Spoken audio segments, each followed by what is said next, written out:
Monday, the 8th of March at 6:07, we're opening up the Finance Committee meeting. Thank you, Karen. It's 6:08, Monday, the 8th of March. Hereby declare the Board of Selectmen meeting open.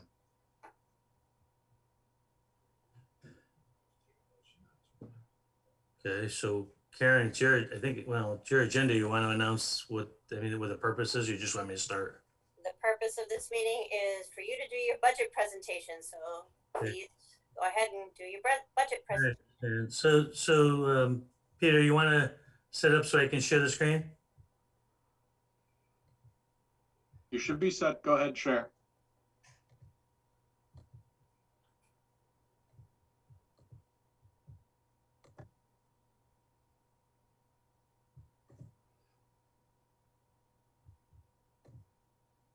Yeah, you guys should be able to see it now. Is that correct? Yep. Okay. All right. First, I want to thank everyone for attending both the Finance Committee and the Board of Selectmen for this meeting. Obviously, the point of this meeting is to present the fiscal year 2022 budget. This is kind of high level presentation to go over some of the key factors in the budget. This is really just a presentation night. I expect that I'll be answering a whole bunch of questions once we formally start the Finance Committee meetings, which begin tomorrow night. I'm going to go through this, but first I want to thank my department heads for all the work they put into helping me put this budget together, along with the town accountant, Dan Hayes, who's also on this meeting. And Dan, if you feel like you should chime in, just let me know as we go through this presentation if I say something wrong or something you want to just clarify a little bit better. So obviously what we're trying to do in this budget is to have responsible fiscal management, to control government spending.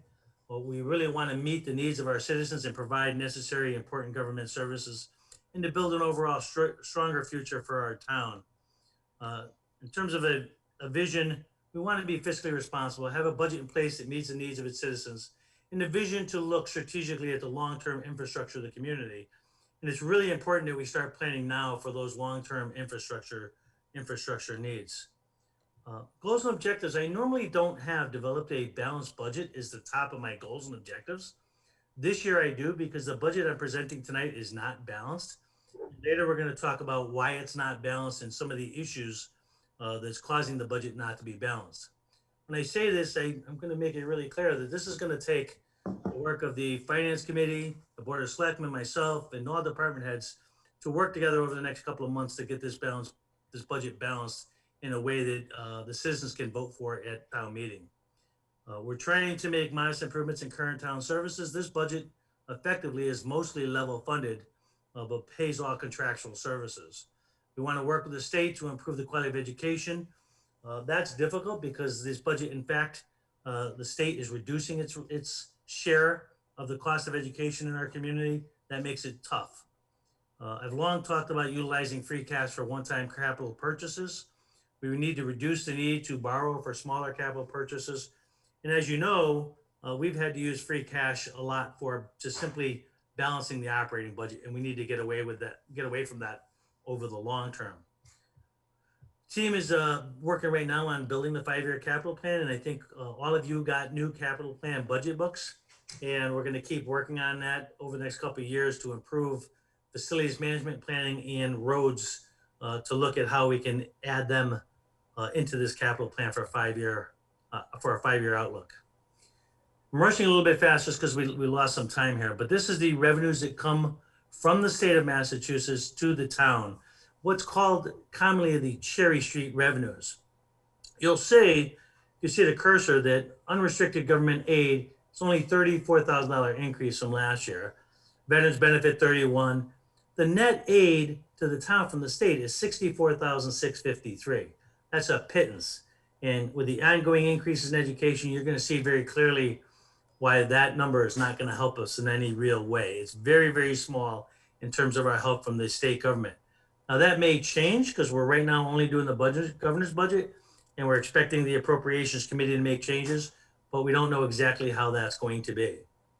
So you saw state funding for the town side of government that went up by a pittance. Now we look at the Cherry Street for the regional school district. Now, what's really important, you look at this total receipts for fiscal year 22, and the top column is 22. The total revenue is $31,850. if you look right below it, the 32,555, you're going to see a reduction in aid for schools, a significant reduction of aid that will help our schools. So in fact, if you look at net receipts from this year, 2022, you look at net receipts from last year, we're looking at $721,564 in less aid to our schools than we got last year. That's a huge number. And if you look up here, you'll see regional transportation, 1,670,000. Last year, the school district received 2,459,000. Huge decrease in terms of our education support from the state of Massachusetts. Same thing is true. Charter tuition, 214,000 last year. This year, 97,000. So big cuts from the state of Massachusetts to our school district. That's one of the major causes of the school district trying to make up for funds in different ways. But I wanted you to see that, and it's hard to understand. One could suspect the reason that the state is cutting aid to the town is because there are less students in the district. But there's a whole bunch of factors in that. But that is a significant reduction to our school system from the state of Massachusetts. Now, if you look at the overall budget here, and you see from 2017 all the way to 2022, the increase in municipal support, and when I say municipal, I'm talking, this is the entire school district. Now, this is not just Rutland, but it's the whole school district. Let me just get back to it. The whole school district. You'll see every year from 2017 to 2022, there's been a significant dollar increase, a significant percentage increase to our school district. So this year, the school district is asking all of the towns for an additional $3.9 million. It's a lot of money. And keep in mind, the state is cutting the district by 700 and something thousand. So it's a huge jump. They're putting some, I guess essentially you could say, some of the costs that the state used to pay, they're kind of forcing it into the municipal side of government. So this numbers, I don't think anyone could argue that the regional school district has done extremely well by all the towns that are providing funds to the school district. Now, this is directly the Education Wachusett School District for Rutland only. So this is how much money our town specifically has contributed to the school district. And if you look, from 2016, it was $560,000. Then 17 was a great year. It was $1,001,000, 700, 544. The town has funded significant amounts every year to the school district. And last year was 679,123. Now, why is this important? I had a lot of conversation with the business manager at the school district and the school superintendent. It made it very clear that the town, based upon a deficit from last year, we couldn't afford a big increase like 679,000 to the district. They made that perfectly clear before they finished their budget. And the budgeted number that I got from the school district was an increase of 961,752.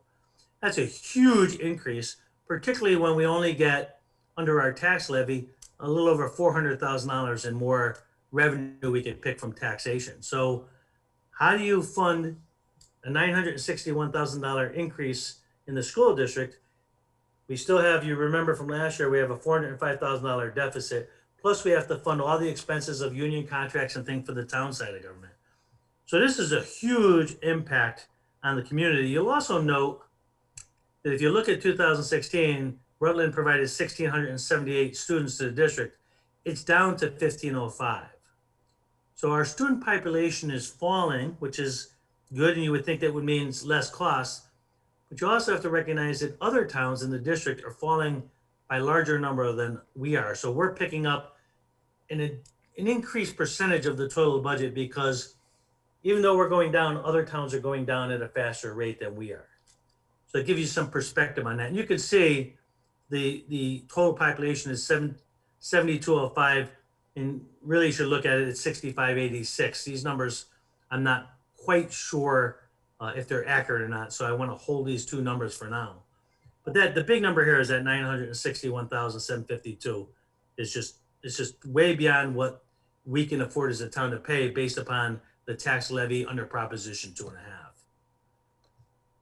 So here is the general, the town of Rutland general fund budget summary. Okay, So this looks at total kind of revenues and total expenses. And we're going to focus on this column that says TA, Town Administrator Select Board Budget Summary.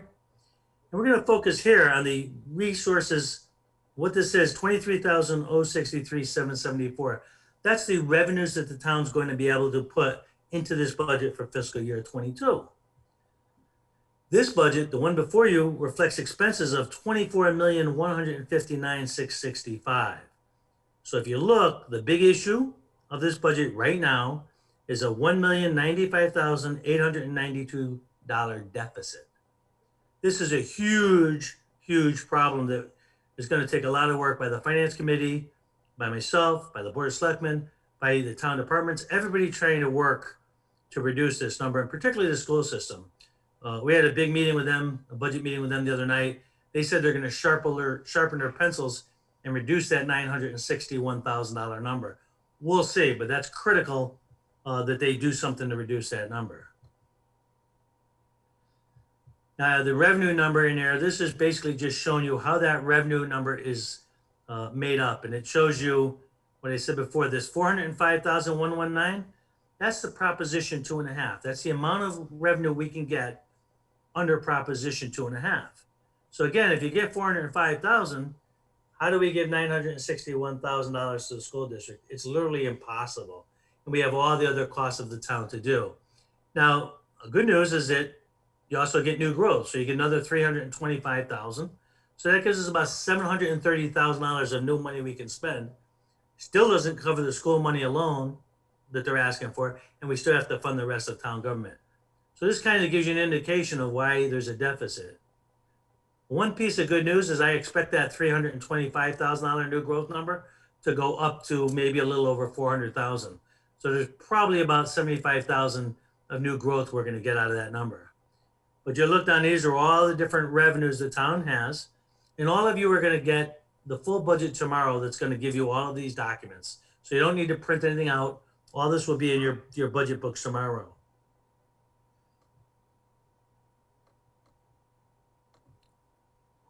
Now here we're looking at the expense side of the budget. So this is right now the numbers that I put in. Now, believe it or not, these numbers are very conservative because in most budgets, I've asked all the department heads and the boards and commissions to level fund their budgets wherever they could. So most of this increases, and again, skip out the education, are budgets that only reflect like union contracts and contractual amounts. The one difference, the one significant difference, well, there's two. Public safety goes up a little bit in money, but that's because we're taking on OCM, the ambulance, for ambulance services. So while the expense side of the budget goes up, so will the revenues. So even though it goes up by over 6%, there's a reason for that, and the revenues will go up as well. The other thing that I'm going to explain to you later on is this culture and recreation. That 89,127, it shows a 36% increase. I'm going to explain that, but effectively what we're doing instead of, and I'm going to get into why later, but effectively what we're doing here, most of that $89,000 salary is the salariation of the recreation director and the salary of the safe places director that we're putting in the general fund budget. But there's going to be, again, a corresponding revenue. So essentially it's just a wash. The only reason it's going in the general fund budget is because we noticed with coronavirus that in a revolving account like they have, if you don't have money coming in from programs, you have no money to pay the recreation director. So putting in a general fund at least opens up the options for keeping a recreation director position alive, even if there's no revenues coming in from recreational activities. But that's something I think we're gonna have a lot of discussion about in the Finance Committee meeting. So these are the different expenditures on the town side, and they'll match up with the sheet just before you. Now, I talked about this $1,095,000 deficit, and we need to talk about what this is and why this is. Again, normally in my whole career, I've never put a budget that's not been balanced, but we have different unique experience here in Rutland. First, in 2021, the budget had a $405,000 deficit. As you can recall, the finance members and board of selectmen, that we filled that deficit by using free cash, one-time revenue to pay off that deficit. But that didn't make the deficit go away into the next year. Now we have to deal with that deficit in fiscal year 22. So that's part of the problem. The bigger part of the problem though is the 961,000, an additional increase from the school system, plus another $103,762 from Bay Path because 11 new students have been put in Bay Path. So the cost of the education system and the increases that are put into our budget are $1,065,514. Now, as you all know, Bay Path is at the minimum requirement, so you can't reduce that budget. But the 961,752 is something where the school committee is going to have to make some decisions about how they can reduce that number because we're well above the minimum education requirement. The other significant expense in this year's budget is the increase in the county retirement system of 91,000. That's a large number because it pays not only the ongoing new costs of retirement system, we're also paying an unfunded liability from years past. So this is part of a program over the next 20 years to get rid of the unfunded liability in our pension plan. But if you look at this, you look at 405, 1,065,000 and 191, now we're up over $1,500,000 in increases that quite frankly, for the most part, are out of our control with the exception of that $961,000. Dan, before I go on further, anything you want to add to what I said? Oh, you're doing a great job. I'll let you continue. Okay, I just want to make sure that we're on pace here. One of the things in a budget that we always look at, and this is something that citizens always want to hear about, they have a hard time understanding why our roads are in the conditions they are. And this is not unique throughout, frankly, not in just Massachusetts, but the country. It's how much money you get from state government to do road repairs. Fixing a road could be hundreds of thousands of dollars. The amount of money that we get from state aid under what's called Chapter 90, which are road funds, is $376,458. You can't do a lot of road work with that. And we don't put any local tax dollars. So when people ask, how come the roads are in the conditions they are, it's because we just don't have any money to fix them. You know, this 376,000, be lucky if it fixes cracks and fixes minor repairs, never mind redoing a whole new road. So I want you to see over the years from 2011 to 2021, this is a problem in terms of our infrastructure, our roads and bridges and all that stuff. We just don't get enough money to do what we really need to do to keep our infrastructure in good working order. Now, hopefully the US Congress, they're talking about an infrastructure bill. Hopefully towns and cities and states will receive a lot more money in the future to start refixing an old, outdated infrastructure system.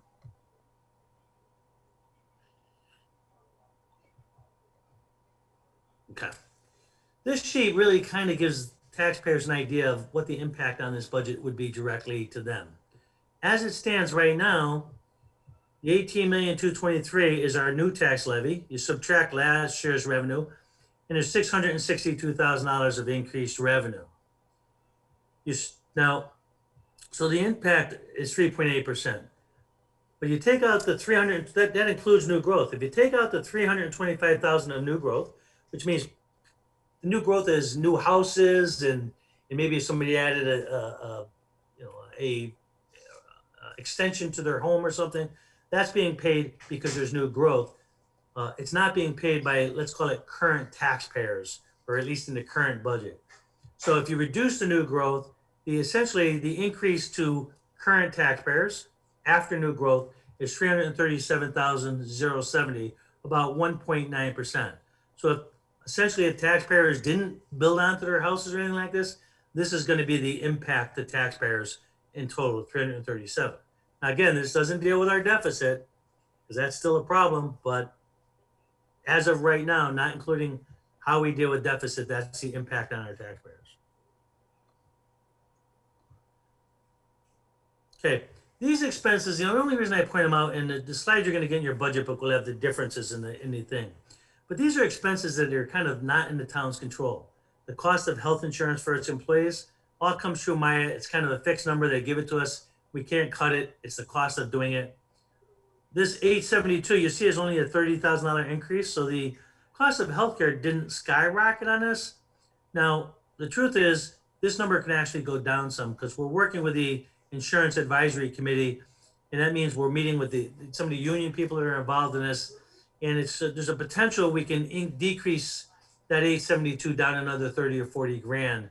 It's something we're working on, but we got to get agreement from all different people that are involved in this insurance advisory committee, effectively the unions and stuff.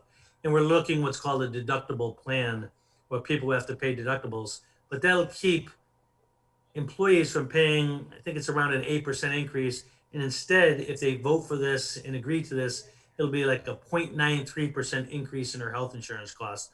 So this is an area where we can reduce this a little bit.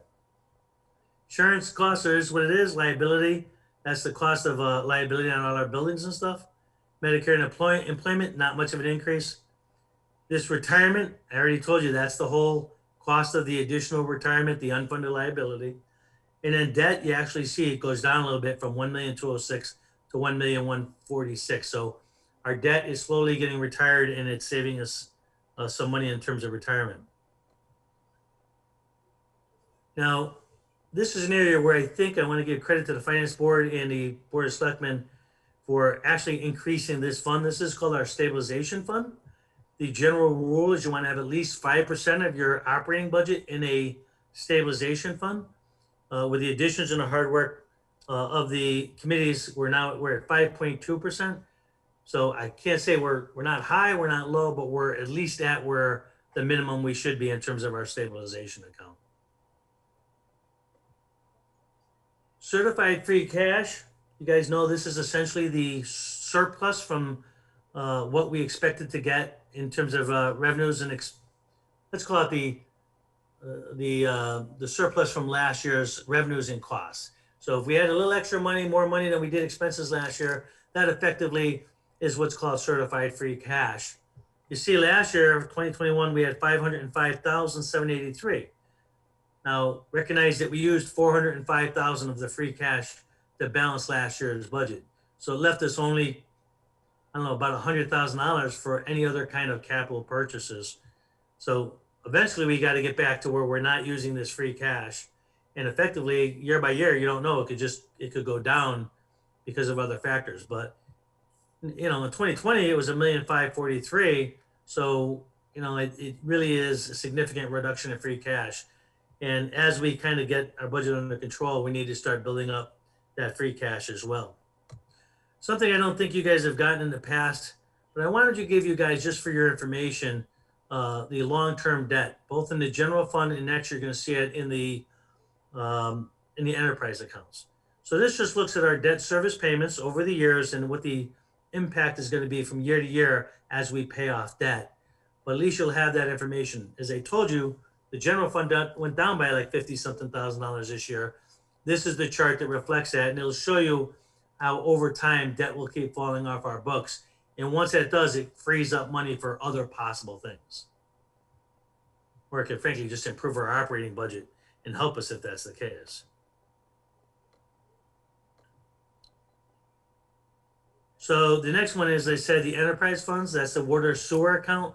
The same thing. This reflects the borrowing that you guys have done over the years and as the debt gets paid off, and it gives you a demonstration of where we are at in terms of the funds. Again, I want to stress this 5-year capital plan as it relates particularly to free cash.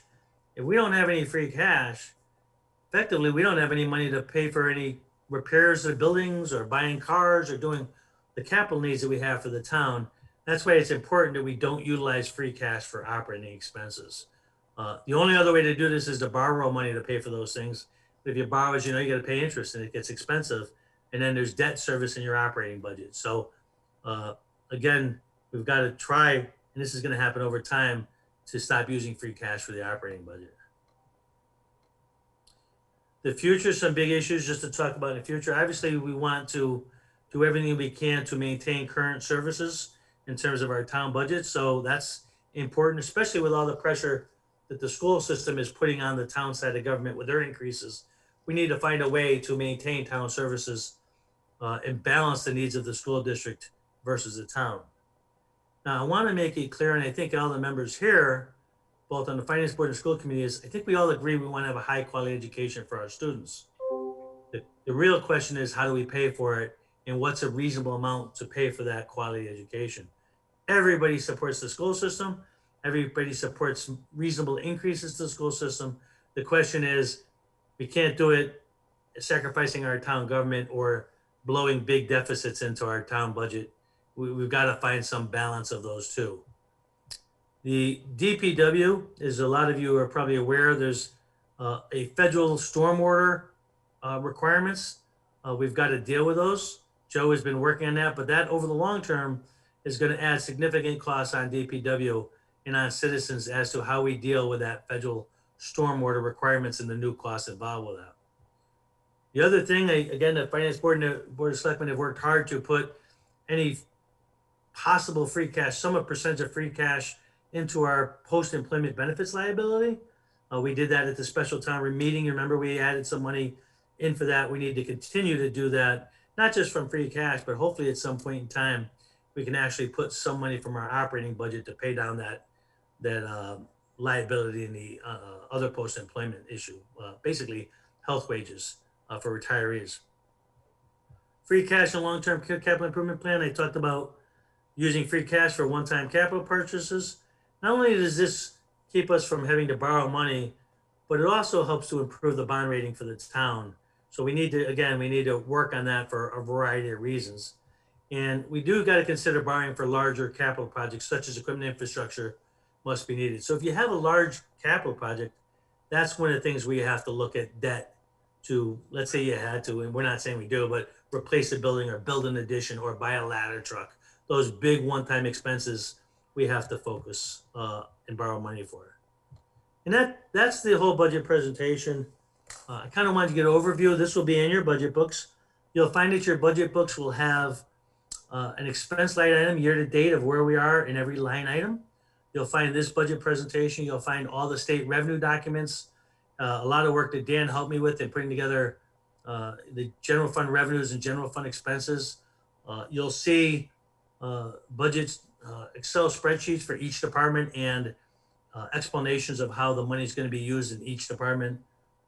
You'll also see a non-union pay matrix that was developed years ago for the town for non-union members. So the book will be pretty full of information.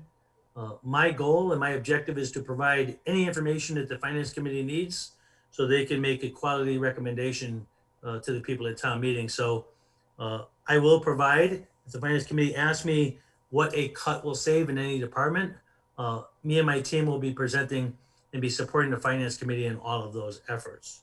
Again, Dan, I want to give you a last shot before I finish up. Do you have any comments you want to make about this? Ron, I think you did a great job. I think that, that really gave a high level view of where we stand. I think there was, a lot of transparency in that budget. Yeah, and we have a lot of work to do. That's for sure. So again, tonight's really not an opportunity to debate this, but we will have, I'm sure, very significant debates within the Finance Committee. I want to thank Karen for giving me the opportunity to present this and Mitch.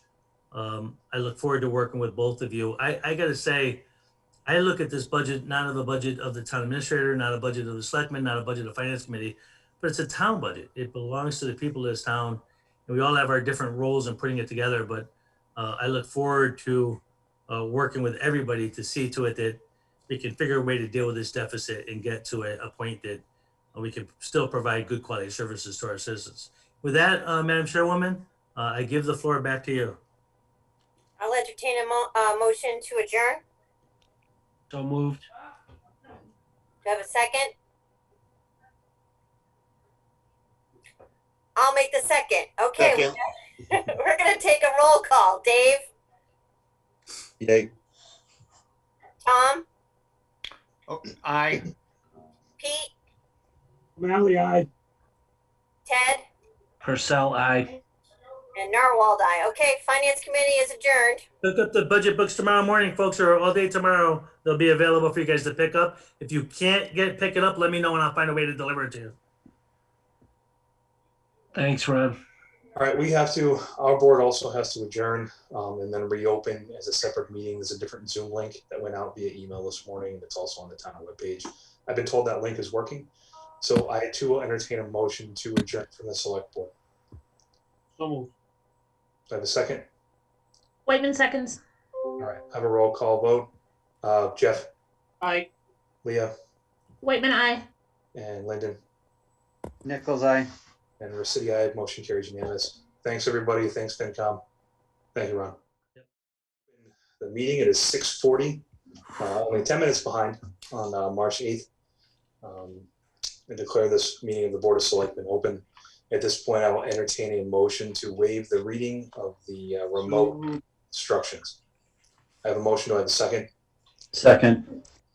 Any further discussion? Hearing none, we'll have a roll call vote. Stillings, Aye. Clark, Aye. Nichols, Nichols, aye. Whiteman, Whitman, I. and Resity, aye. Motion carries unanimous. Okay. We have first on the agenda, it's a light agenda tonight, so hopefully we won't get into a meeting a couple weeks ago. Minutes, treasury warrant, and payroll. I'll entertain a motion for the approval of treasury warrant 21-W18 and payroll So moved. 21-PW18. So moved. Whitman, seconds. Do I have any further discussion? Hearing none, we'll have a roll call vote. Stillings, Owens, aye. Clark, Aye. Nichols, Nichols, aye, excluding any COA wages. Whiteman, Whitman, I. and Resity, aye. Motion carries unanimous.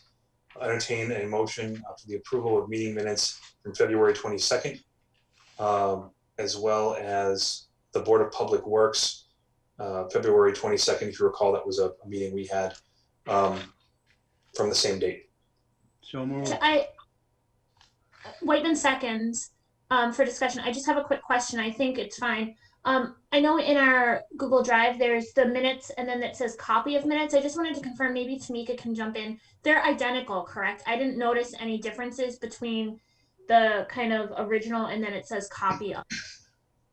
Yeah, I'm not sure. I only uploaded one copy, so I'm not sure if Erin maybe put another one in there. And then the ones for March 4th, I just directly emailed to you guys. Right. So Yeah. Leah, if there's any changes you notice in either one, we can always revise these after approval if you notice anything different. Okay, I didn't notice anything, but I wasn't sure. They're two separate sets, though. One for the Board of Public Works and then one for just the regular meeting. Yeah, thank you. Okay, I have a motion and a second. Any further discussion? Hearing none, I'll have a roll call vote. Stillings, Owens, aye. Clark, Aye. Nichols, Nichols, aye. Whiteman, Whitman, I. and Resity, aye. Motion carries unanimous. Lastly, we have approval of meeting minutes from March 4th, 2021. Were those just emailed out this afternoon, Tamika? Nope, I sent those to everybody on Friday. Okay, apologies. All right, so if we feel comfortable, I'll entertain that motion for those minutes as well. So moved. Whitman, seconds. Motion and a second. Any further discussion? Hearing none, we'll have a roll call vote. Stillings, Owens, aye. Clark, Aye. Nichols, Nichols, aye. Whiteman, Whitman, I. and Resity, aye. Motion carries unanimous. Thank you. Next on the agenda at this point in the meeting, we have public comment. Is there anyone in the meeting here for public comment? If there is, I don't see anyone now. Please use the raise your hand feature in Zoom, and Peter or Tamika will alert us and we'll let you in. I know it's kind of a struggle sometimes with public comment for Zoom. So, all right. Next on the agenda, we have town administrator update regarding COVID-19, the pandemic response. Ron, I'll see the floor to you. Oh, Jeff, you got your hand up first. Sorry, Mitch. I see that we have a police chief and a fire chief on. If we could cut in and take care of them if they don't have anything too lengthy. I believe part of that is the COVID-19 stuff, right, Ron? No, I'm going to include the police chief on another issue that I'm going to talk about. So I'll call him on as we get to that topic, okay? Because it's part of my presentation, but I'm going to need the police chief involved. Fire chief may answer questions as to the clinic stuff too, but Okay. let me kind of call on him as I need him, okay? So first, if we're set to go, Mr. Chairman, through you. Yep. I first want to talk about what's going on with the vaccines and stuff and the whole COVID-19 issue. Right now, I think as everyone knows, cases are dropping dramatically. And right now we have 14 cases in quarantine, which is way down compared to what we used to have. So that's great news. But what's even more important right now is, as everyone knows, Rutland's been recognized, and I hear it from everybody about the great job that's going on with regard to our vaccine clinic. And I want to just kind of give you and the people that are listening to this a quick update as to some of the days and what's happening in those particular days. So on the 9th will be another dose, first dose for people 65 and older or 2 or more health issues. That's going to be the first thing. And first, by the way, right now the state is averaging giving us over 2,000 vaccine doses each week. So you can see we're getting 2,000 doses we can administer every week. It's great. But on the 9th, we're going to do 65 and older people with 2 health conditions. On the 10th, the same thing. On the 11th and the 12th, the same thing. So we're going to be focusing and finishing people with 65 and older is the first kind of process. Now, we are going to be doing a private clinic in the school district, which I think is crucial. We are going to be doing all the teachers in our school district from all the different schools. On the 15th, we're going to start that. We're going to do 300 teachers on the 15th, 500 on the 16th, and on the 17th, we're doing 1,040. So we're going to get all of our teachers in our school district done and hopefully get them fully back at work. So we're really excited about getting those all done and completed. On the 18th and 19th, we'll be doing second doses for different groups. The 23rd, first dose clinic to include daycare, preschools, and teachers, plus 65 or 2 medical conditions. So this is a catch-all for a lot of different groups that we've already done, but if we miss people, we're going to take care of them on the 23rd. 24th, again, first dose for all those as well. And then the 25th and 26th, we're going to be doing second dose clinics. And Chief, correct me if I'm wrong, but that's still not the teachers on the 25th, 26th. Their second dose, will they be able to do it? Because they're on the 15th. It's only 10 days. So I take it that second dose clinic is not for teachers on the 25th and 26th. Is that correct? Yes, second dose for all teachers will be not until April, and we are considering doing it on a Friday. So if they have any reaction, it won't affect any of the teaching. Okay, thank you, Chief. Any questions on the COVID stuff before I move on to the next item? No, first, that was a great update. You guys are doing an awesome job, Chief.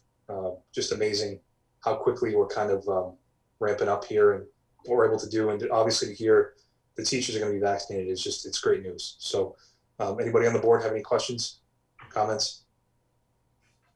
Mr. Chair, may I ask a follow-up? I'm sorry, Leah, go ahead first.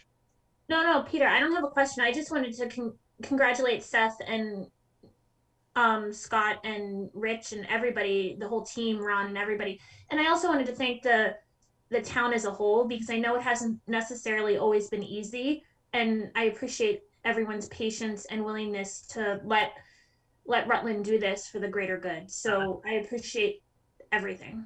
Yeah, I will say this. The one downside of really for this for us is that the phone is ringing off the hook in a lot of different departments. My department, it's making it hard for us to do work. Rich called me today. He says, I can't do any work. All I do is answer the phone all day long. It's gotten kind of crazy with the phone calls.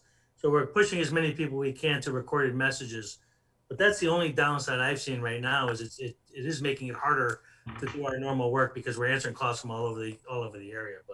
And I know it's been a lot of work with Nancy and the Council on Aging and the volunteers, as well as the library, Carrie and the trustees and it's amazing to see how much the town has come together.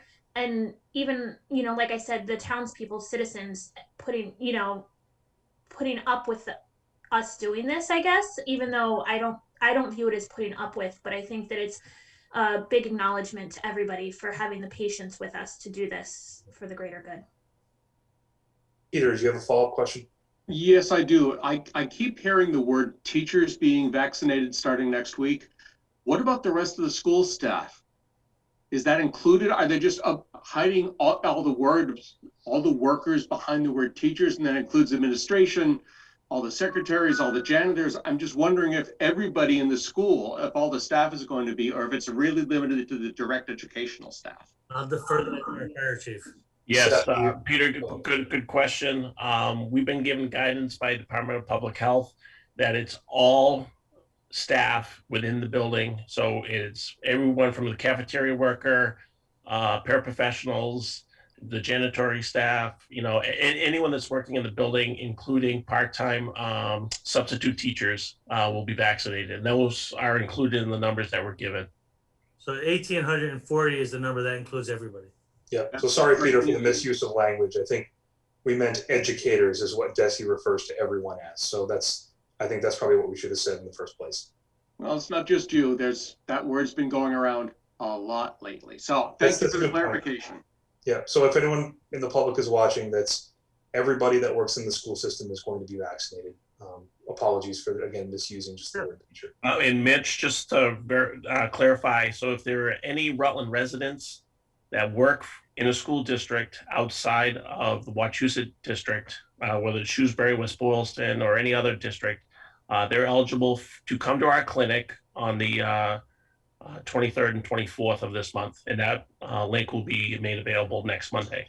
So Seth, just for follow-up to, as a question, is that just K through 12, or is that also the UMass system and the public education as a whole, or is it just?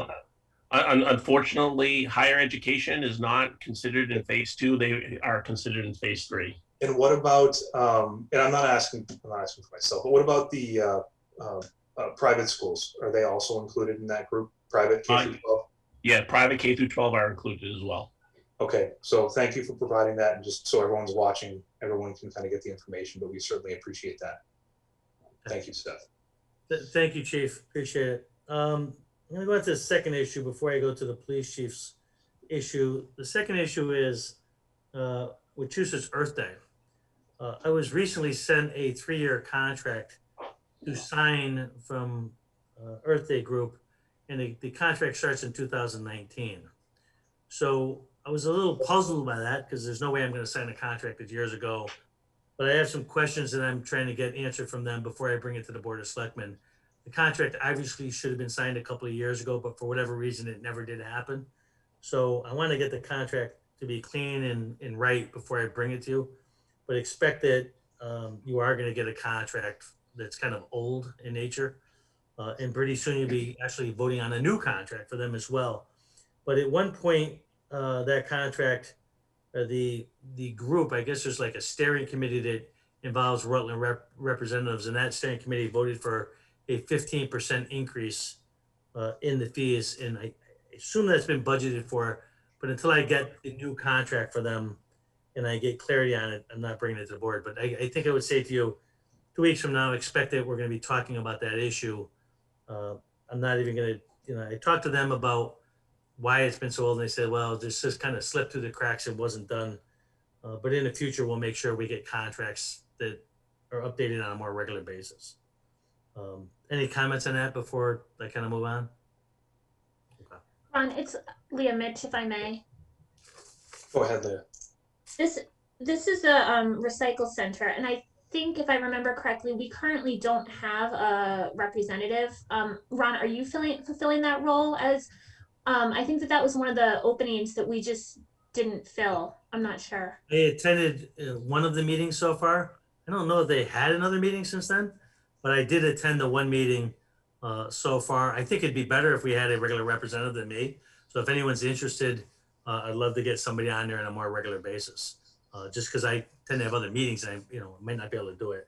So if the chair wants to kind of put that out there for anybody that might want to be involved in that group, I would appreciate that. Sure. Okay. And, sorry, Mitch, if I may, is that a select board member? Is that, I assume it's definitely at the very least an appointment of the board, but yeah. I would say if the select board has somebody that's on the select board willing to do it, I would prefer a select board member. But if not, one is a good question. Historically, I think at least in the last few years, it has been a member of the select board.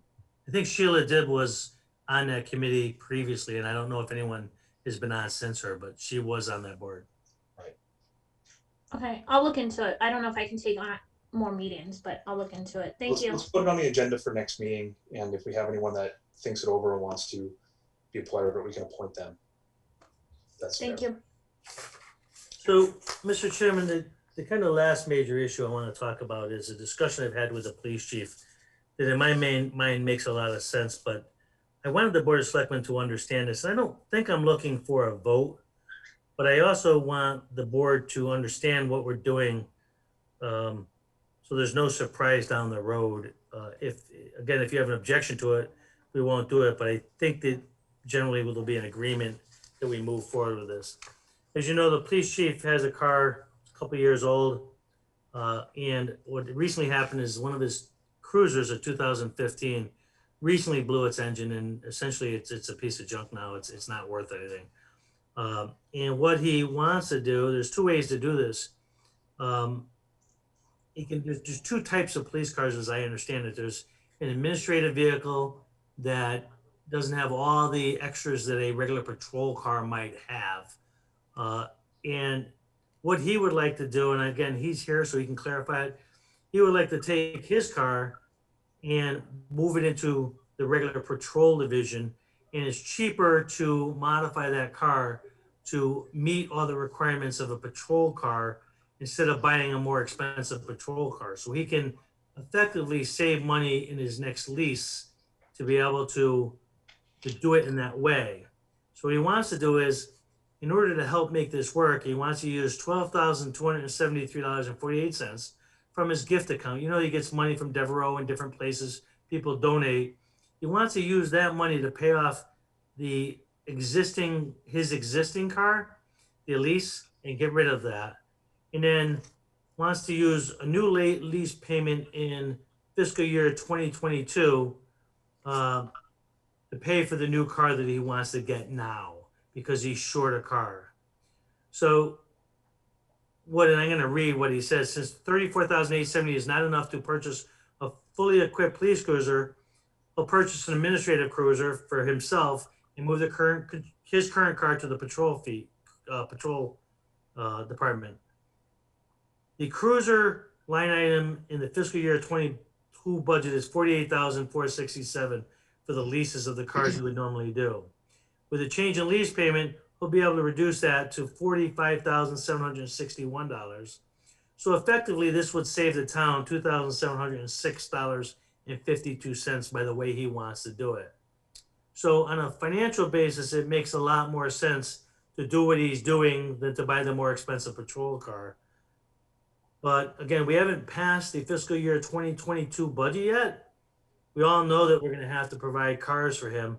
But I want to make sure before I tell the chief he can move forward and lease his car this year, I want to make sure that the board is generally okay with it. And before I say with more for the board, Chief, did I say that clear enough? Because it's a little bit complicated.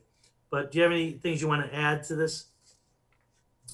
Yeah, thanks, Ron. The only thing I would add is that, so my car is currently budgeted for year 3 lease payment this year, which would pay it off. Instead of using the lease payment that's budgeted to pay it off, I'm going to use the gift account. So that money that's still in the lease account, I'll use to begin a new lease on this new vehicle. And part of the reason that I want to put my car into the patrol fleet is because the body style on the Ford Explorer changed. So all the equipment from the 2015, I can transfer into the 2017, which we'll be putting into patrol. If I purchase a new car 2021 for patrol, none of that stuff's going to fit. The cage isn't going to fit.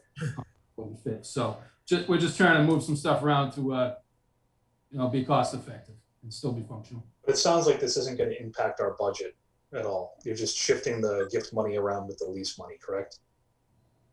Yeah, I mean, it's actually going to lower my my proposal for FY22. Okay. So this way, guys, I don't think I need a vote, but I didn't want all of a sudden, 6 months from now, you guys go, what happened? How come we did this? They see the chief with the new car and stuff. So I wanted to make sure you guys were aware of it. And unless there's some super objection, I'll move forward. But because it's kind of different, a different process a little bit, I just wanted to make sure you understood what was going on before we kind of move forward with a new lease. Any questions from the board? Okay, so I'm gonna just Ron, make sure that you just inform FinCom. Well, that's what we're gonna do. We're gonna inform FinCom. Now they're gonna see a little bit change in a reduction in 2022, but I mean I can send them a note just letting them know what we're gonna do. now so they know what's coming, okay? Thanks, Chief. Thank you. All right, Chief, so the answer is let me send a note to FinCom, give them a couple of days just to see if they say anything, and then we'll move forward with it, all right, Chief? Got it. Okay. All right, thank you, Chief. Thank you. Good night. All right, so Ron, is that it for your update? Yeah, just my last comment on the budget, and I'm not gonna, we just did the budget presentation. My plan is to put that budget presentation on the website and probably put it on Facebook so people can actually see, because it is an open document for the public. And I think people need to understand the difficulties we have in the fiscal year 2020. I think the better informed the general public is, the better all of us will be as we go through this difficult time. But I do, and I'll make it clear from my point of view, this budget belongs to the people. It's really not mine or the select board or FinCom's. It's a budget that we all have to work together on, and it needs all of our support in the end to, when we go to town meeting, we want to go together unified in how we deal with this issue. So I want to thank you guys for having that joint meeting tonight, and hopefully it was informative for everybody. Thank you. All right. So moving along the agenda, we have old business. First, the discussion regarding the town charter. We have a proposed motion on the agenda. It is for the Board of Selectmen to allow the TA to enter into agreement with the Collins Center out of UMass in the amount of $20,000 to begin to establish a town charter. And Ron, this was grant money the town received, so this is not money that's going to impact our budget in any other way. So I know it's money already set aside. To be honest, I wasn't here when you set it aside. I think you were right that it was grant money, but truthfully, I wasn't here. I just know that we already have this money in place. I think maybe your memory would be better on this than mine. I assume you're correct. It's grant money. Truthfully, I just not sure.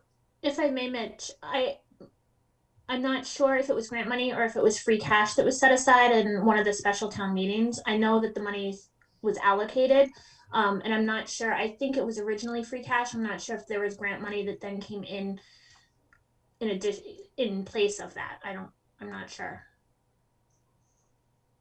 Okay. Does anybody have any questions? I mean, I personally would like to know the source of the funding. Yeah, I can check it out for you tomorrow, Mr. Chairman, and get back to you. The money is there. I know that. I just don't know exactly where it came from. But I'll find out for you, and I'll send out an email to the board tomorrow. Jeff, you have your hand up. Yeah, thanks. Yeah, I don't recall it being grant money. I do recall it being voted on at the town meeting, and there might have been speculation. You know, I'm thinking of the master plan money. I think that's what I'm thinking of, is that grant that we got for the master plan. Yeah. So. That is grant money, correct. But what I was going to say is, looking at the agenda attachments, I think I saw $30,000 written somewhere from the center. Can we clarify that we're only dealing with 20, not 30? Oh, I thought it was 30-ish. 36. No, wait, let me just see.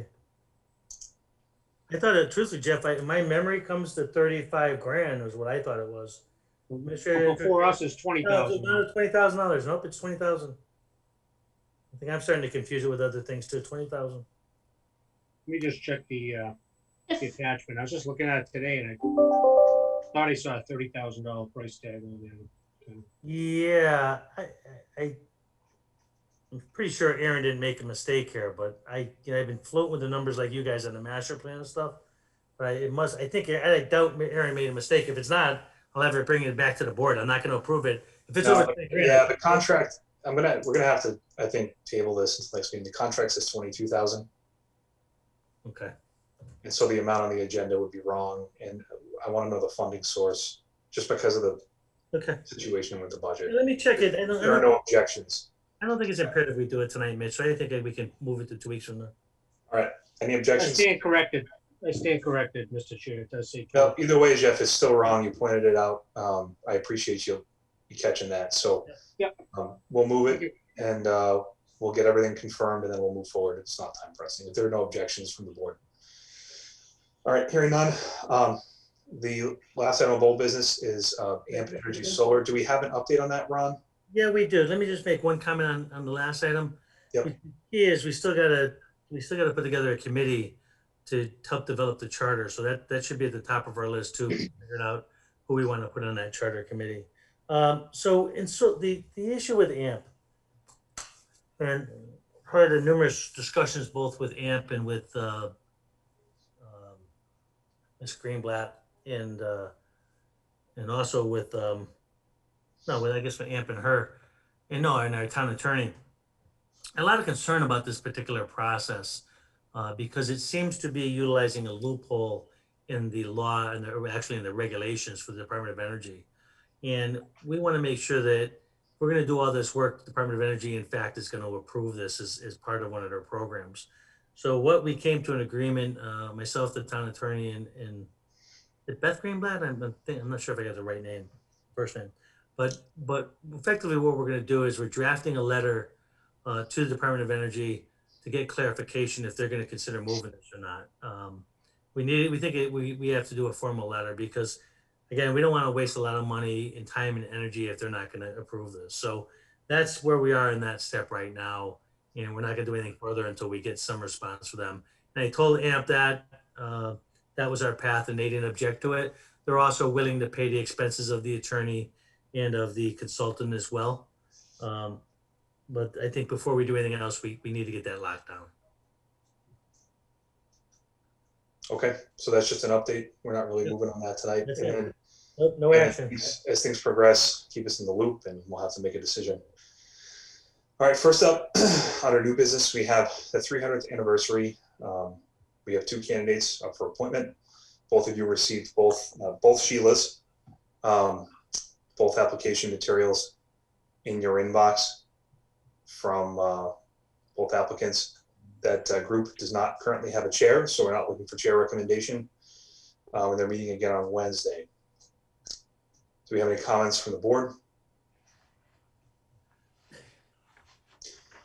I just, I am a little concerned, and I want to be upfront and say conceptually, I support, because that is an unlimited board. Anybody that wants to serve on that board and volunteer, it is important that we have things like that to help fundraise.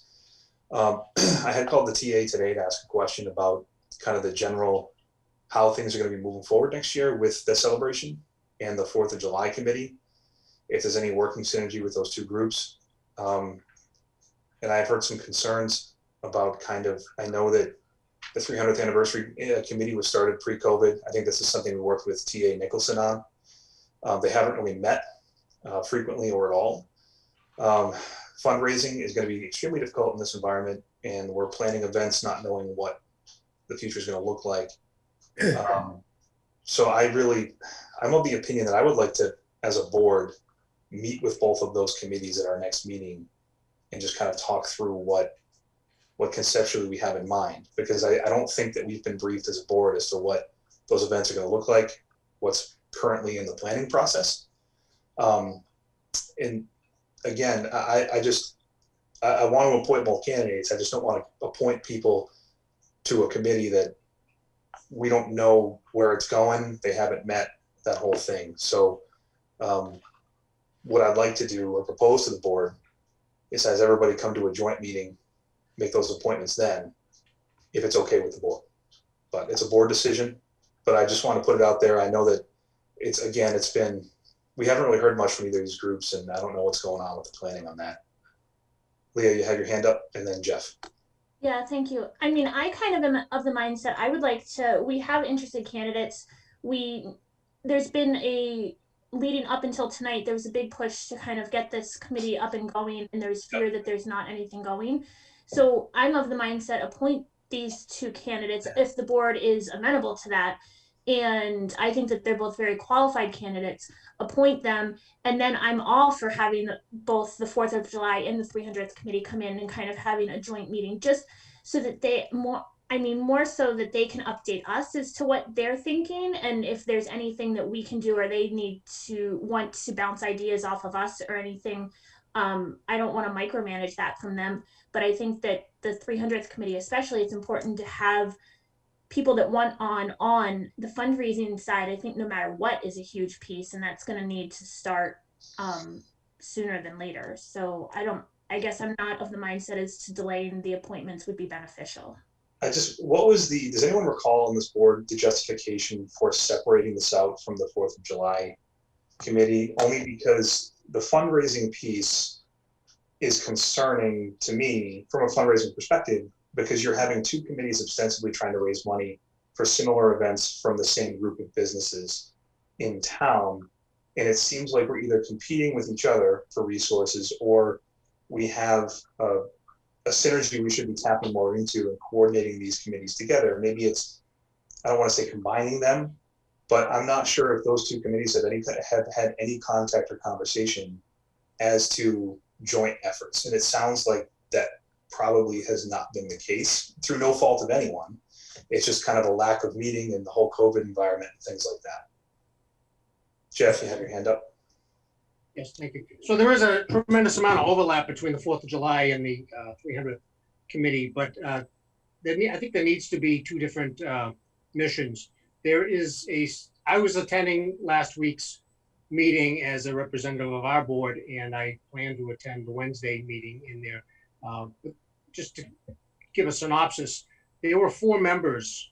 There's not a whole lot of members yet on the 300th committee. We need to grow that. We need to get some more people in it. There were 4 members present at this meeting, none of which expressed any desire to take the lead, but 4 great people willing to support. So I think we need to start filling the seats a little bit. And also what was evident at the meeting is that many of these other committees are represented on there. So there's 2 members of the 300th, Barbara Campbell and Mark Campbell, who are also members and ex officio member of the 4th of July committee in there. I think it's important that we continue to have at least a liaison from the select board there because of all the events on there. And we had a very productive kickoff meeting, although we didn't get into the weeds of any agenda. It was, we agreed to table deciding who's going to chair, et cetera, pending the new interest that hadn't been voted on by our board. But I think the success of Wednesday's meeting, and the reason why it was tabled to within a week, was that they are very dependent on us getting more members into it, getting them sworn in there so that they can start making reasonable decisions and come forward with some sort of a plan or projection on what they would like to present. But at the point of last week's meeting, we had 4 people who weren't even members, myself, Ron, the 2 Sheilas, Right. and then 4 who were members in there. I think it's almost critical that we appoint the 2 who are interested and continue to recruit additionals for the success. And then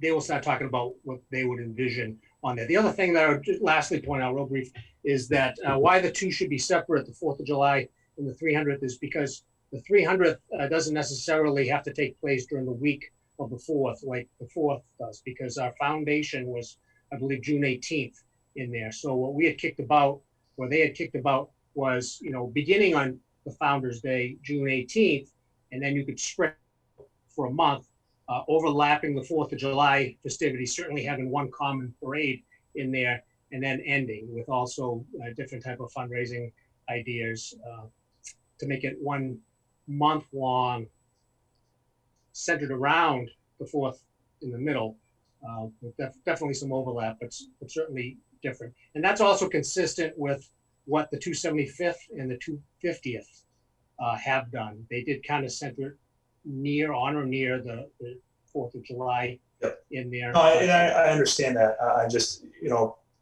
we have a lot of committees and boards in this town. We appoint a lot of people, and some of our boards and commissions don't have charges. And with something that's, look, they're going to have a tough time fundraising this year, and the town's not going to be able to allocate any money to probably either of these groups. The 4th of July group probably has some money left over this year they didn't use from the 4th of July. We're going to have to get creative with some of these events. And I really just, again, conceptually, I'm all for appointing both people. This isn't a political thing. I just really want to talk to these boards first and see if the Board of Selectmen can provide some direction with the TA as to how we can move both these groups forward and plan these events. So we're not just charging people with a task and there's no conceptual undertaking as to what it is we're doing. There's no direction. I think that this was really, when this was put together, and this was probably a year ago, Jeff and Leah, when we were all on the board, I think the idea was Mike was going to get involved with this. He was going to help provide some direction, and then the pandemic hit, and the group really hasn't done much since then. But the nature of funding has changed, and the nature of event planning has changed. And I really would rather get them in here and then make those appointments.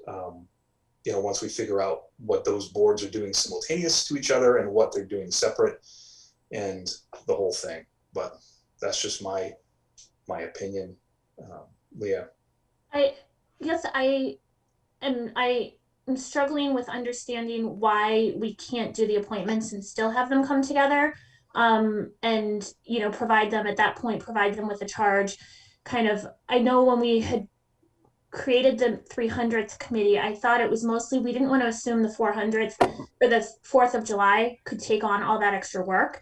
Right. And so part of it was not put a cap on the 300th, and I hope that a lot of the 4th of July committee members would want to do kind of settle both, but not have that expectation. And it was very clear that there was a lot of expectation that those two groups, regardless of how much work individuals were doing on both committees, that the committees together would be working closely together. That was pretty clear to me when we established the 300th. So it was just to try to not overburden the 4th of July. I understand your concerns, Mitch, with the fundraising and streamlining the process and everything.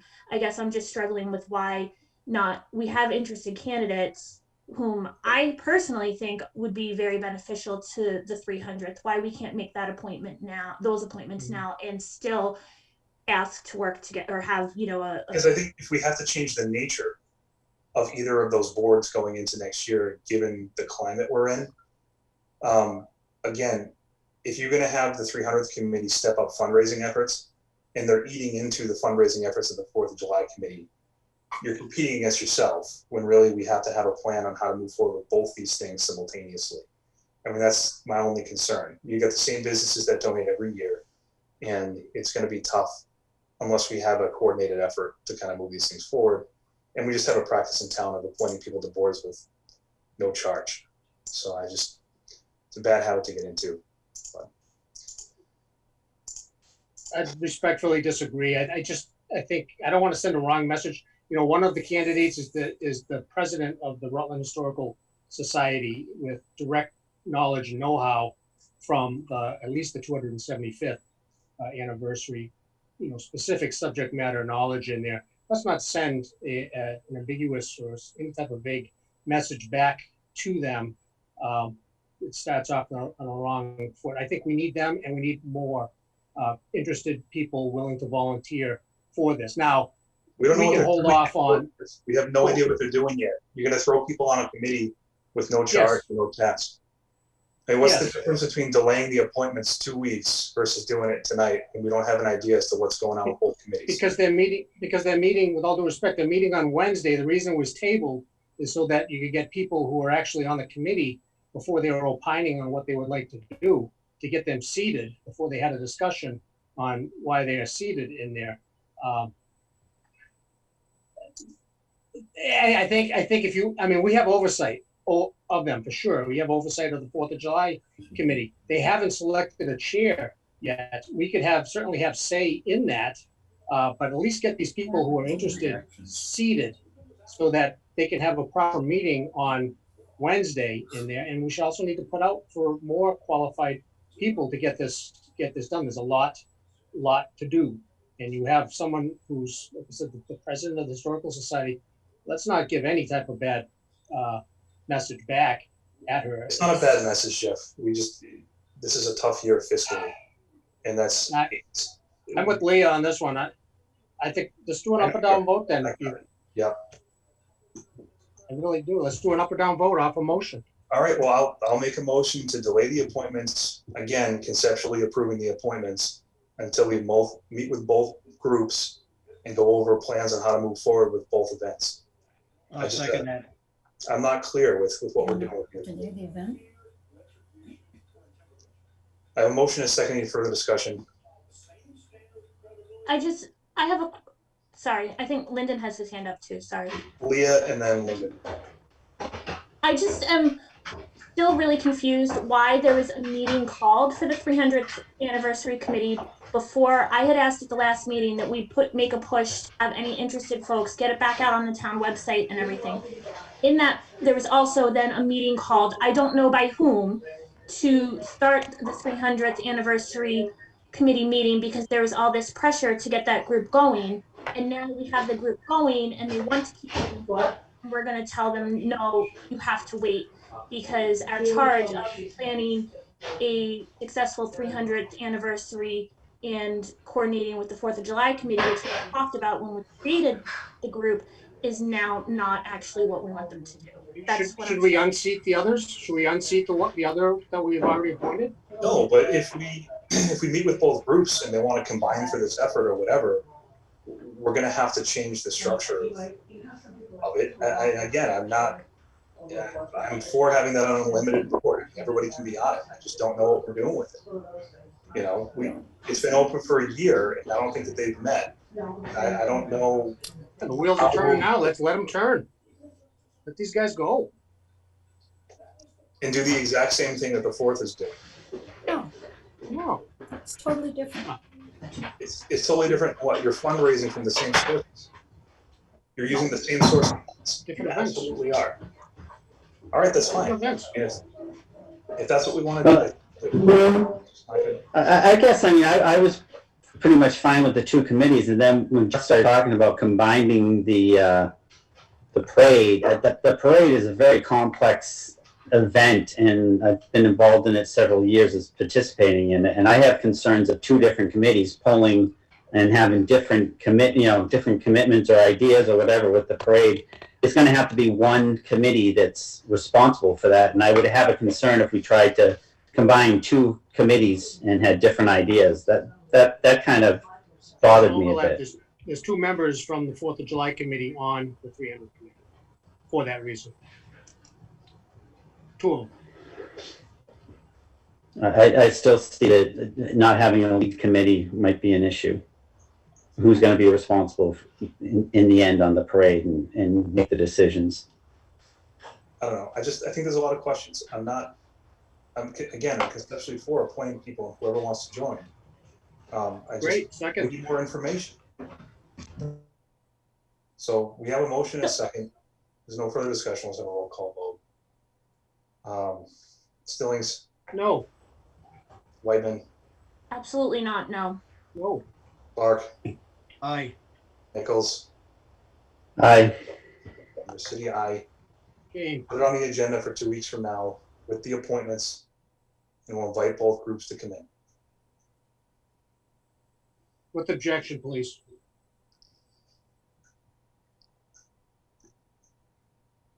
All right. Mitch, can I ask a question? Related to the agenda item, or? Yeah, related to the agenda item.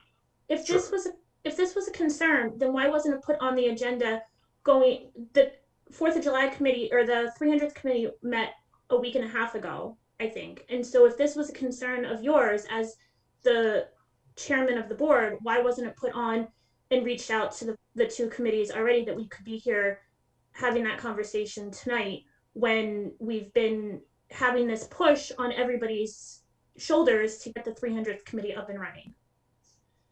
Because I asked for an update today. Skip, go ahead. Leah, I didn't even know they were going to have a meeting. Did you know the 300's going to have a meeting? I had no idea. Nobody said a word to me. The town administrator set it up. I was Town administrator facilitated. He chaired it. I try to get Right, but how did you know, Jeff? How did I know? I don't know. It was. Well, how come you knew and nobody else knew on the board? I don't understand that. That has It was understood that it was through email. I knew because it was posted, and I try to check the website periodically to see what meetings are posted, and that's how I knew. Not a secret meeting. It's trying to get this thing resurrected. They did CPR to a group. Look, I get it. We're going to move on. I don't understand the animosity. We're going to appoint the people that want to be appointed. I just think that we need a unified clarity from a board of selectmen standpoint as to how. Let's do this for every committee. Let's do this for every appointment then, please. You set the precedents. Let's do it for every appointment from here on in. I expect to have a table for a hearing, and then we can appoint. It's not And a hearing based on the appointments. It's a hearing based on the functionality of both committees. And I'd like then to have updated charges and missions for all the existing boards and committees that I've been asking for weeks and I haven't been able to get. I went through and there's at least 2 or 3 that I couldn't find personally without digging through a whole bunch of stuff. So if we're going to worry about charges and missions of boards and commissions, then we need to do it across the board and let's get to it. Yeah, I mean, I've been asking for that for a long time, and we have some politics being played with some of these boards, and we can't get them changed or updated or new charges and commissions. So that's something we can certainly revisit if we want to revisit that again. And I'm glad that you brought that up because I'm in total agreement with you. Can we move on through the chair? On. The next on new business, we have an update regarding Junior Woo Sox. Just bringing this to the board. Had a conversation. Somebody reached out to me in town and provided me with some information that this company that was looking to locate to a town within proximity of Polar Park, which is obviously the new project going in Worcester. It is a large AAU organization, private sports complex owner that has an affiliation with the Red Sox and the Woo Sox. There's been some mutual conversations held. I believe they're interested in coming in and meeting with the town to conceptually talk about that project. I've been talking with the CEO of the company, reached out to me last week, so I thought I'd put it on the agenda and bring it to the board to keep them apprised of what's going on. The town was sent some conceptual renderings about the project, so I'm just briefing the board on that. The needs of the company would be approximately 10 acres for 2 fields, possibly some concessions. It would host a large number of games every year for AAU teams with a Woo Sox affiliation. So you'll have Woo Sox players potentially coming in the summers to offer camps and things like that for the kids. So overall, what was stressed to me from the company is that they want to be in a town that wants them there. I've heard from some parents in town that are excited at the prospect. I don't think it's a secret. It's kind of been leaking out a little bit here and there. I was wondering if the board had any questions on that, our board. And I think what I would like is if we can come to an agreement to get a conceptual motion to allow the TA to work with the company in identifying potential and talking through some needs and bringing it back to the board once there's a little bit more firm of a plan or concept with the project. Jeff, you have a question? Are we gonna meet with these people first What do you mean? Before what? before we decide anything? We're not deciding anything. We're just could decide to conceptually support working with them moving forward. And then when there is a project, it will come back to the board for presentation and approval. Leah, you have a question? Yeah, I was wondering if there had been any conversation as to where they were looking. I had someone else reach out to me also, specifically looking for this project, but specifically about the RDIC, and I had passed that info on to the RDIC, I had passed the RDIC's info on to the person asking, Right. and mentioned also that Dave George and Ron would be the other 2 staff contacts. Yeah, so I had talked to the head of the company, and he had indicated to me that at some point this search started a few weeks ago, and that initially he wanted to be in a town like Rutland. He has a sports complex in Leicester, which, as you know, is pretty close, and that he had crossed Rutland off the list because he had called Mr. Sullivan. I think he had gone over to the property, and it was conveyed to him that the town would have no interest in the project, which I'm a little disappointed in because that did not go back to RDIC as a board.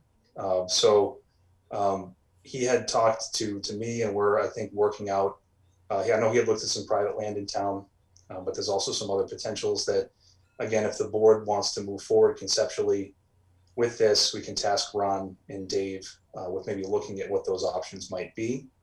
And that would probably, I would guess, include the RDIC or one of the pieces of the parcel now that both of those solar projects have conceptually really backed out from that property. Does that answer your question, Leah? Yeah, I guess so. Yeah, Okay. I mean, my timing was a little bit different. It was the end of last week that I had been approached about it. So I was not aware of any additional conversations that had happened until I got the agenda and saw that there was an update from you. So that's just kind of why I was wondering if you knew of specific sites or anything. All right, any further questions from the board? Is that Mike Sullivan on waving his hand? I'm not sure. I know he's not on our board, but he might have some input. I don't know. Mike, go ahead. Well, I'd like to just clarify either misinterpretation or a misstatement. Probably 3 or 4 weeks ago, I was contacted by, and I don't have the information in front of me, but it certainly sounds like the same operation in regards to the HBDD site for this project. At no time did I say there was no interest by the town of Rutland in that project, as was just stated by the chairman. I want to make it clear that I told him that in regards to the HBDD property, there was a contract in place for the parcel of land at the top of the hill and the parcel of land known as Zone C down on, let's call it the Mosio corner. The other parcel was open, but he had to be aware that there were wetland issues there. So at no time did I ever tell him the town was not interested. In fact, I told him that if he wanted to pursue it, I would attempt to look at other sites the town may own that might be suitable for him. So I just want to clear that up. Did you contact anyone from the town about that, Mike? I beg your pardon? Did you contact anyone from the town about that? No, I did not. And that was 4 weeks ago? See, look. That was 3 or 4 weeks ago. Yeah, you didn't bring it to your board, and even you saying that there's no, whether there's space open at RDIC or not, you got to bring it to the board. See, you have a business owner. I'm just going on what he told me. The business owner himself told me about his experience, and that was 3 or 4 weeks ago, and nobody else in town knew that the project could even have a potential to be here. And this is something that a lot of people in town would be really excited about. Okay, Mitch, let me say it again and make it crystal clear. His call to me was specifically about the HBDD site, and I explained to him the contractual obligations that we had there. I even asked him to go up and look at the site in regards to the parcel A, which he did do, and he thought perhaps it could be used, it could be flattened for baseball fields in the event that the senior housing project for some reason or other didn't happen. So I have a meeting scheduled on Thursday where I intended to discuss this with our board. It's not on your agenda, Mike. And again, when you say you're going to look at other properties in the town, if you say you're going to look at other properties in the town, and it was 3 or 4 weeks ago, nobody else in the town got notified. You didn't bring it back to your board. How is anyone supposed to know? And now you want to be involved with economic development discussions in the town? And there's these things that don't make it out. It's just, this isn't a coordinated effort. And I really feel like that committee needs to do better. And I'm really disappointed in how that was handled, because when you hear from a business owner with a project that could change the landscape of this town for a lot of people and a lot of parents, if it just gets let to die because only one person knows and doesn't share the information, then that's a misstep. And that's why I brought it to our board tonight, so our board could talk about it, be on the same page, and conceptually support it to move forward. And that's it. So from our board, I'm just looking for permission from our board to allow the TA and Dave and maybe Joe Buckley, if the company has any requests, to meet with them, talk to them, and work something out to bring back to this board. Through the chair, I'm all in favor of this happening. I'll second. Does anybody on our board have any objections? I don't think we need to vote on it, but I just want to make sure that we're all on the same page. No objection here. All right. Leah, did you have a comment? No, I feel like there's tension here between our board and RDIC, and currently my understanding is RDIC is economic development, not solely HPPD, the Heights property. So I would like to see us include RDIC in these economic decisions. Even if they come through our board, that's fine.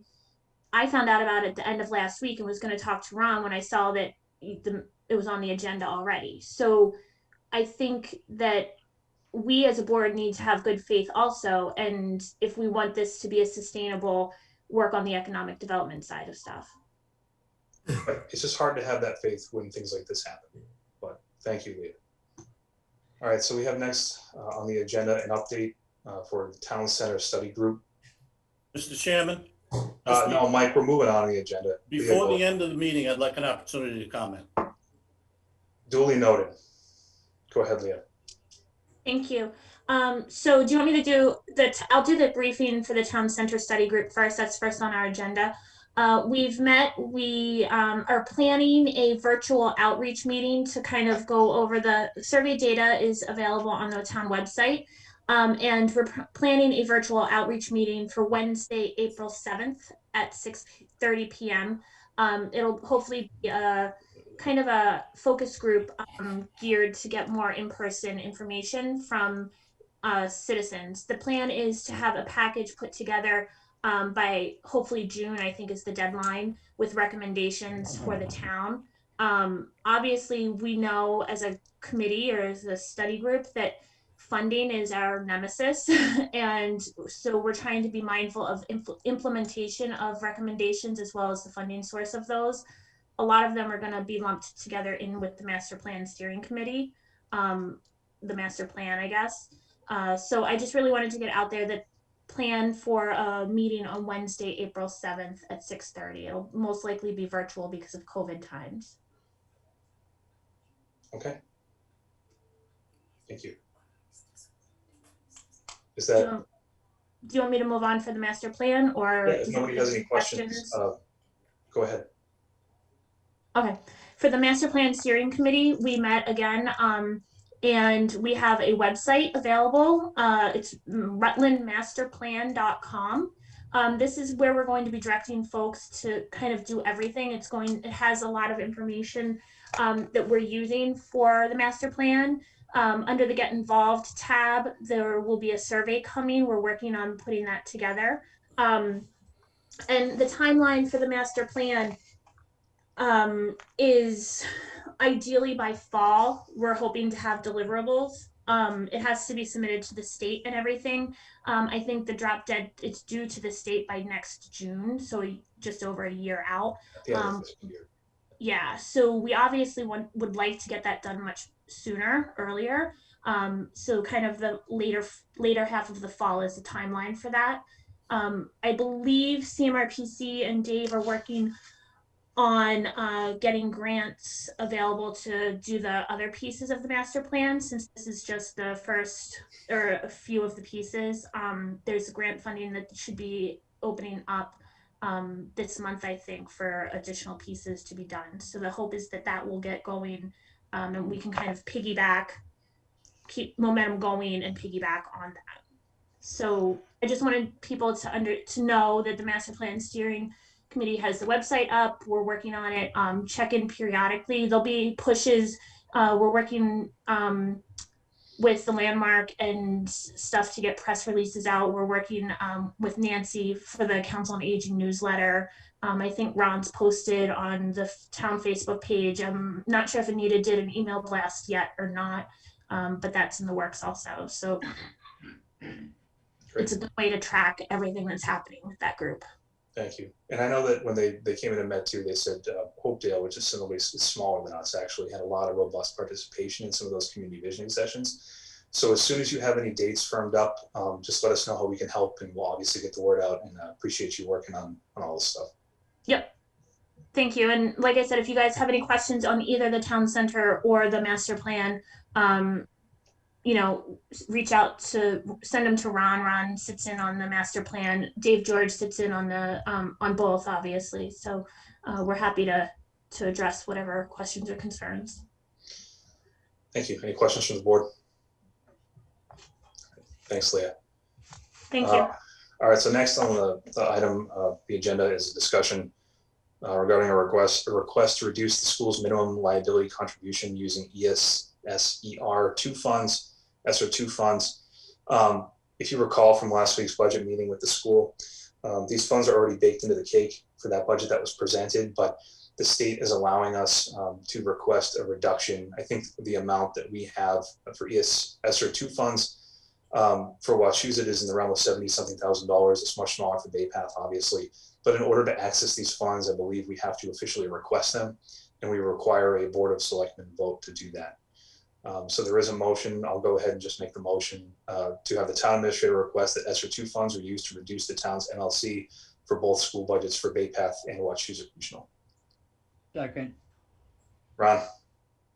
Yeah, I'm gonna be honest with you, I have some real concerns with this issue for a variety of reasons.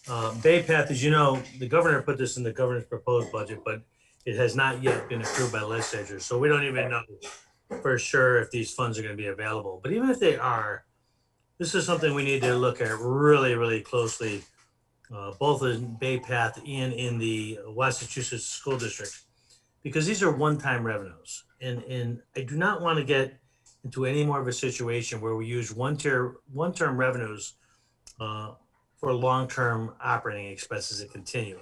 So, once you get this money from the government, and it's one of those short-term free money things, they give it to you for 1 year, and it can offset some costs in that year.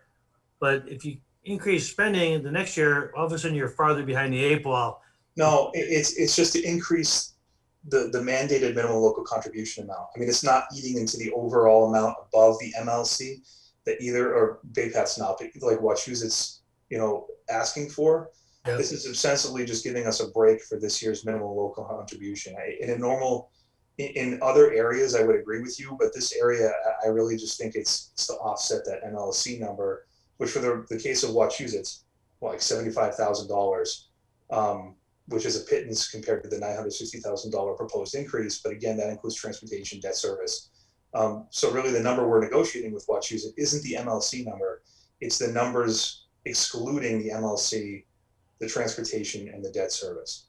And that, Mr. Chairman, I guess I'm still a little confused, because I specifically asked the head of Bay Path about this because I was concerned about it. And I asked him the question, is this one-time revenue if we got it? And then would this be an ongoing expense in future years where we would have to pay the difference in the second year? And he said that was true. So no, I mean, you're going to have to pay the difference because you're going to have an increase in the minimum local contribution next year as well. Right, which means there's not going to be an offset. So what's the point of not accepting it this year? Well, I'm not even saying we shouldn't accept it this year because it's free money for the current year we're in. My concern is that in the 2023 budget, we're going to have that additional expense, and we're going to be short revenue to pay for it. So it builds in that future deficit. That's my concern. I'm not saying we shouldn't do this. I think free money, you take free money where you can get it.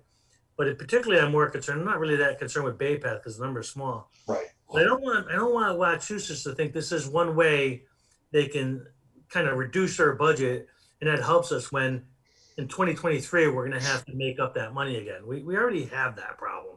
So I'm not, and even in Wachusett, maybe we should consider taking that money. But I just want to be really clear that we're not building future deficits as a result of taking that money, and that we understand. No, we're not. Again, that's kind of almost a fixed cost. It's not the same as other recurring revenue, or I'm sorry, like other expenses. That's not. I mean, I asked the chair of the head of Bay Path that, and I asked him specifically that question, and he kind of led me to believe it was ongoing expenses. So I guess I'm not totally clear on how this works yet, but I think it's something we really need to look at, because I was concerned. Me and you had this conversation in the past, and that's why I asked him the question I asked him. And his answer led me to believe what my thoughts were. So I'd like to have some more conversation. I'm not saying, I'd say give me the option, but I'm not, again, we got to wait to see if even if the state legislature is going to approve this anyway. So there's some time in here, but I don't want to automatically say we're going to do this until we look at this a little bit more. That's my concern. If you guys want me to, I'll do whatever you ask, but I got to admit, I'm a little bit concerned about this particular project, this grant. Karen, you've had your hand up, and then I'll get back to our board, and I'll link in Leah your questions or comments. Karen, go ahead. Well, the Finance Committee hasn't even seen the budget yet. I would think that this would be something that the Finance Committee would be taking a look at and bringing it to the Select Board with their recommendation as we go through this. That's typically how these kinds of things go. We look at the budget, and then we make the recommendations for you guys to write the. But as we're going through the process, we get that much closer to the state legislature making kind of a decision, and we can kind of see where it's going. Okay, I mean, this isn't really a budgetary, okay, that's fine. I mean, if that's what we want to do with it, that's fine. I just, again, this is really just an offset. This isn't something that requires, rocket science. Leah and then Lyndon. I have I guess maybe a question.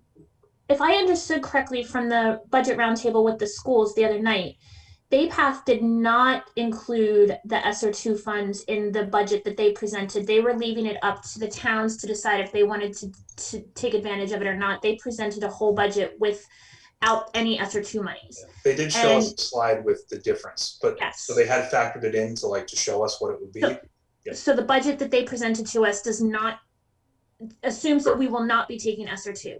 Where the budget that Wachusett presented to us assumed we would be taking ESSER 2 money and had that built in. So I wanted, to Ron's point and to Karen's point a little bit, I wanted to better understand the implications of that, because it seems like BayPath is generally more conservative as far as their budget, and if they're not building it in, then I wanted to, and Wachusett automatically is, I just don't want to come back next year and have it blow up in our face. No, my understanding is it's just we have to request it. I mean, Wachusett built it in because they wanted to show a lower number, right? So it would be over $1 million if they didn't build it in, which has some sticker shock. But again, it's just an offset of your base net minimum increase to your MLC. So it's just that number that's kind of mandated that the state's trying to offset with these funds.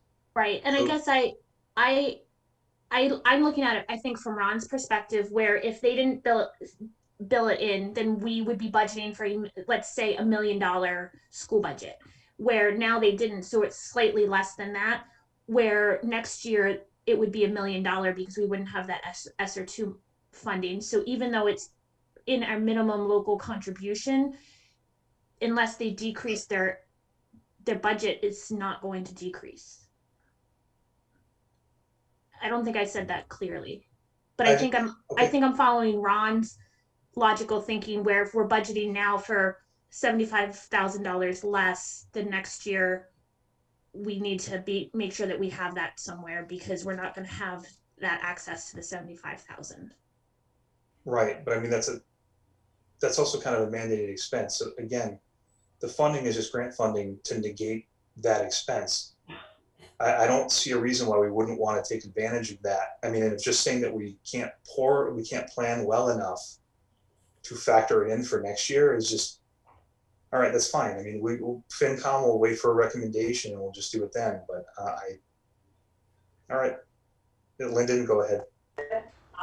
Basically, I was going to make the same comment that Karen made, that I thought the Finance Committee should be reviewing something like this and be giving us an opinion before we voted on it. And I also agree with Ron. I kind of got a different impression from BayPath. It was kind of like kicking the can down the road.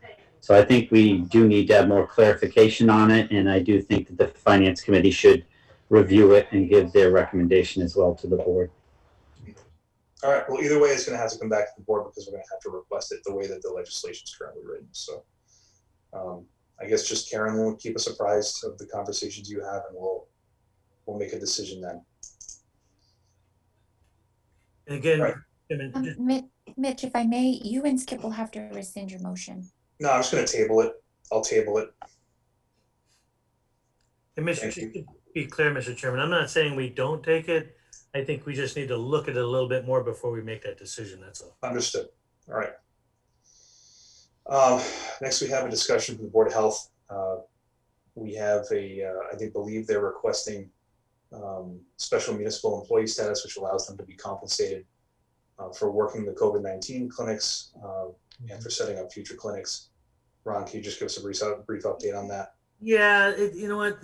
It's weird. I mean, the Board of Health members, they signed up to be Board of Health members, and that was, going to meetings and stuff. But some of our Board of Health members are becoming almost, part-time or even more employees in terms of how much work they're putting in at all these clinics. I know that Scott is like living at the clinics and he's eating up massive amounts of time.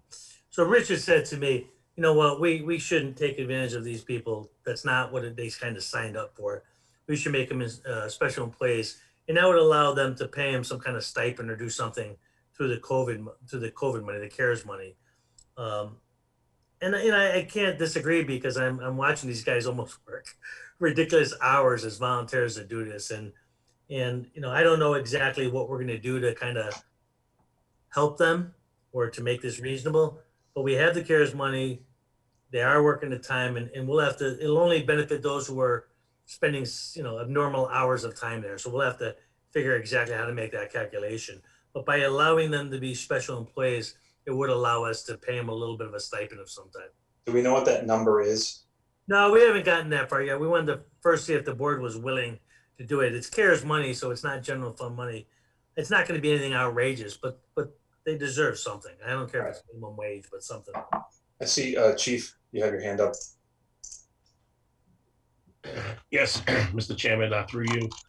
Just so we're very clear on this, FEMA is paying 100% of all costs related to clinics. This is not CARES funding. I'm sorry. Okay, so also there is a FEMA wage schedule that sets wage scales based on job classifications, and that's what the wage would be set to, and it would be fully reimbursed 100%.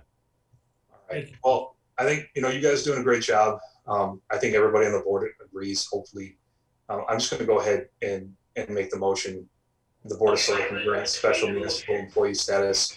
The elected Board of Health members allowing them to be compensated for working COVID-19 clinics and for administrative work on setting up future clinics. Second. In a second, Jeff, I see you have your hand up for discussion. You deserve this and more. I was gonna make the same motion. Great. Seth, you got your hand up? Chief, still have your hand up? Or was that just from before? All right, we'll go ahead and take a roll call vote on that then.